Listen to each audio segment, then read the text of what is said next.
So Noni Madueke is being linked with a move to Arsenal this summer. I'm going to give you my thoughts on why I think it would be a terrible idea for Chelsea to sell Noni full stop, but then beyond that, why I think it would be even worse to sell him to a rival like Arsenal. I want to hear your thoughts in the comments below, because it's not just a simple thing of, you sell Noni, you keep Noni, but it's also what it means for Chelsea's squad building this summer. And I think there's a lot of interesting insight and conversation happening at the moment because of the imminent arrivals of João Pedro, Jamie Gittins, and even the potential of some more before transfer deadline day.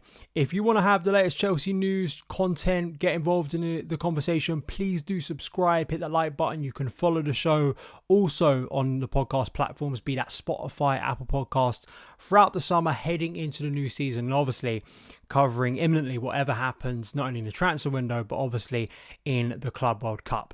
So this kind of caught speed today, leading up to a Matt Law piece that we're going to get into from the Telegraph that gives some more light and detail on whether Madueke is actually for sale from Chelsea this summer. But it was Florian Plettenberg who reported that he understands that Arsenal have already submitted an offer for Madueke. 23-year-old winger could leave Chelsea this summer. Talks have started, and Madueke is one of several top profiles Arsenal are assessing for this position. Arsenal are apparently still considering a transfer for Rodrigo. So then we had Matt Law's piece very recently regarding this, and in his piece, Chelsea's 9-man plan could mean more attacking ins and outs. And here's what he had to say about Noni Madueke. Of course, Arsenal are still maintaining their interest in the winger, but he said, although he is not for sale or being offered elsewhere, Chelsea will listen to offers for Madueke, who, as first reported by the Telegraph, is on the radar of a number of Premier League clubs, including Arsenal.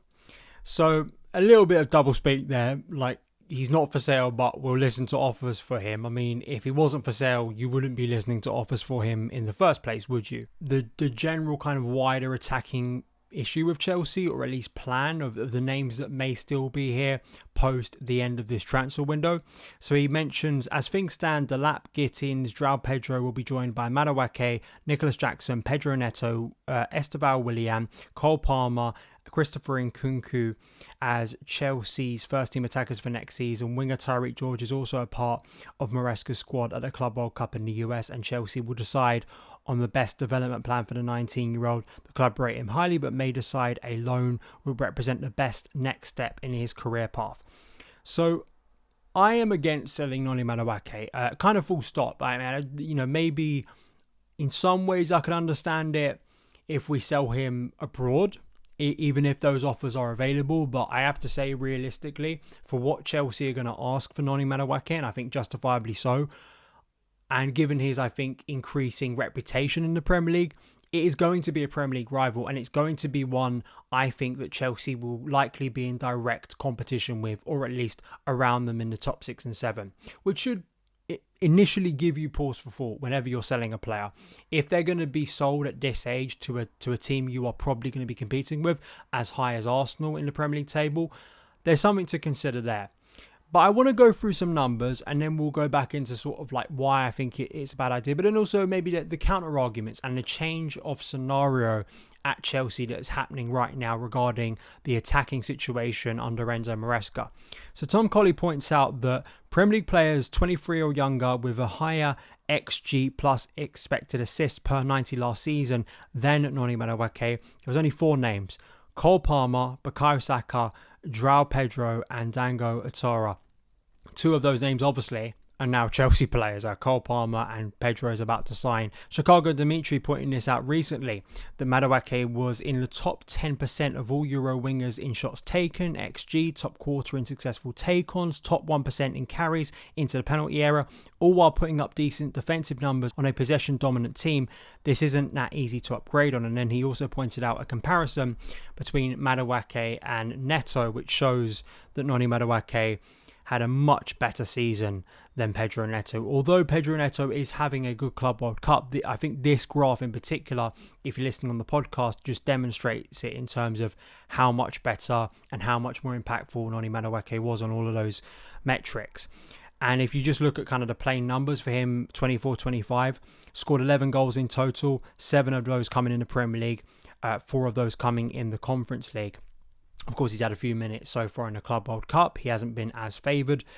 But I'm just, again, I am of the firm belief that Noni has proven himself to be a very efficient and I think effective young winger for Chelsea. I don't see the logic in selling him because of what he could still become. This is not a 27, 28, 29-year-old player who is clearly out of the plans of the current head coach, has shown very little that he's going to get significantly better. There are some players in the current squad that I will always understand that argument, because the argument would be, if you wait even longer to try and sell him, is his value going to get any higher? Based on what I've seen from Noni Madueke since he signed for Chelsea in 2023, I think his value is only going to get better the longer he plays. I don't see a scenario, might be completely wrong, but I have to say, whether he stays at Chelsea or goes somewhere else this summer, I think he will become a better player. Now, there is a counter-argument here.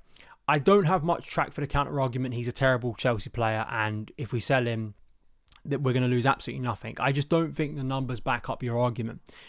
There are 2 counter-arguments here. The first is about the players coming in. Jamie Gittins and João Pedro, Esteval Willian, the new additions coming in who will replace the goals that Madueke has contributed. I think that's a fair argument. It's a hard one to know currently and be for certain, but at least, you could argue that you're losing something there, maybe you're gaining a little bit more overall. That's a hope that those players come in. And listen, I'm positive about Pedro especially. I'm mainly positive about Jamie Gittins. You hope he will be an improvement on the left side of Chelsea's attack. And very hard to know how Esteval Willian is going to adapt to life at Chelsea. I know there is one line of thinking that thinks he's going to be a saver figure. I've always maintained I want to keep a little bit more cool about Esteval Willian. I don't want to put that pressure on him and then freak out when he doesn't turn out to be that. But if he does, amazing, right? So there's that way of thinking. There also is another way of thinking, and I think Jacob Steinberg pointed this out, that I'll link below his piece regarding, Maresca's search for unpredictability in terms of the transfer strategy, in terms of Chelsea evolving what they're doing and Maresca evolving what he's doing in our attacking play and attacking positioning maybe. You saw that kind of inside forward system that I talked about in my review of the Benfica game. And the chatter that even Matt Law talks about in his piece, that Chelsea also still have interest in Mohamed Kudus. Players who play inside forward, or maybe you're not your traditional wide player positions, and adding that unpredictability. If you bring in those players, is Noni Madueke going to fit now as he would have a year ago when we were playing more traditional wingers, and that very much suited his game? So I understand that change in dynamic, and maybe if you're Noni, who's basically been a first teamer for over a year now for Chelsea, effectively, has played a lot of minutes, is that dynamic going to change for him? And if he moves somewhere else, could he maintain that? Going to Arsenal, I don't think he'd be that, because Bukayo Saka is their right winger. And the argument is, well, Madueke is not going to be a first teamer for them, so why are we worrying about it? But Arsenal really struggled when Saka got injured last year. And logically, whether this is Newcastle, whether this is Arsenal, I just don't know why we'd actively want to potentially weaken our squad and then directly help strengthen one of our rivals. I don't personally understand the logic behind that.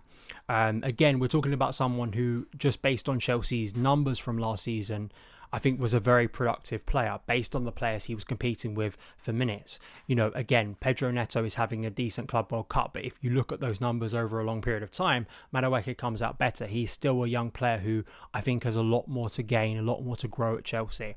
So that's why it's just, do Chelsea want to get better? Do they want to strengthen their squad? I don't really think the risks taken with just allowing Noni to go to Newcastle under Eddie Howe or help Arsenal's attack. Yeah, Arsenal fans may be freaking out, but I'm not. I've never argued that Noni Madueke is world class. He's generational. All these kind of silly tags. That's not the way I'm assessing him. What I'm assessing him as is someone who I think has really, really grown his game. And I think just from the numbers, they're hard to argue against. And I think if we persist with Noni, I think potentially there's a player who could go to another level. So that, I could see that situation evolving, maybe putting the player in a position where he suddenly starts to look at it and goes, okay, although I back myself to compete here, but maybe there are other offers that means I'm going to play more minutes. Or I think Newcastle is definitely more so that than Arsenal is, because Bukayo Saka, if he's fit, is playing as the starting right winger for Arsenal. But as Chelsea know, as many top clubs know, you need a bigger squad because you play a lot of games, and Saka is someone who's played a lot of football, and I think at times has maybe been hurt by that, and we've seen him break down a number of times. So maybe that's the thinking by Mikel Arteta. But I just don't think it's... my position right now is I just don't think it's a positive to let Arsenal have one of our more productive players from last season. I just don't. I think it's a dumb decision, and I think it potentially could cost you.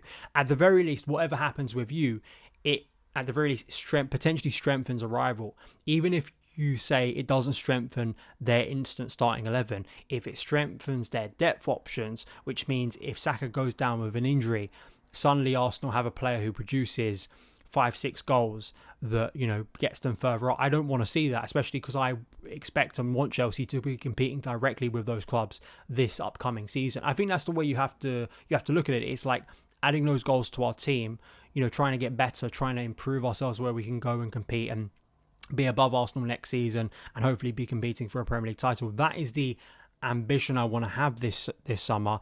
And because they're kind of maybe struggling a little bit at the moment in their own transfer window and not sufficiently improving the first team, I don't know why you'd want to help that. And given last summer was, to me, a sense of us actively weakening our squad, I really don't want to be doing that if we can avoid it. So, you know, we've heard all about PSR and Chelsea doing really well on the PSR front, so it shouldn't be a reason to sell Madueke for that. The only reason being is if you sign, say, Mohamed Kudus. You know, if you sign Mohamed Kudus, maybe there is a conversation that starts to spring up, right, where you've got so many players here that, you know, some of them are maybe going to start to get itchy feet and look elsewhere. Unless you do that, you know, that still would need to happen, or you really do sign someone who's going to walk into the first team.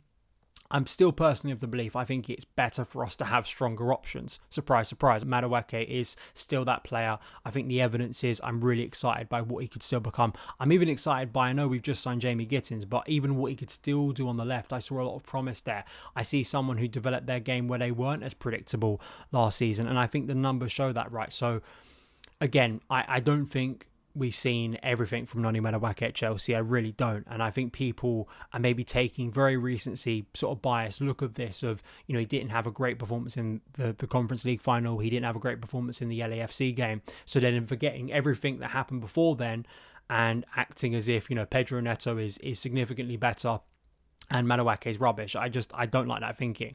I take a broader view of players in the first team squad. I think you need to look at those broader things. Like Robert Sanchez had a strong end to the year, but that shouldn't discount all the evidence before that, which makes me think Chelsea need to strengthen in our goalkeeper department. So that is where I'm currently sitting. I'm not sitting here and going, if Madueke is sold by Chelsea, it's the end of everything. I want people to understand it's not about hyperbole like that.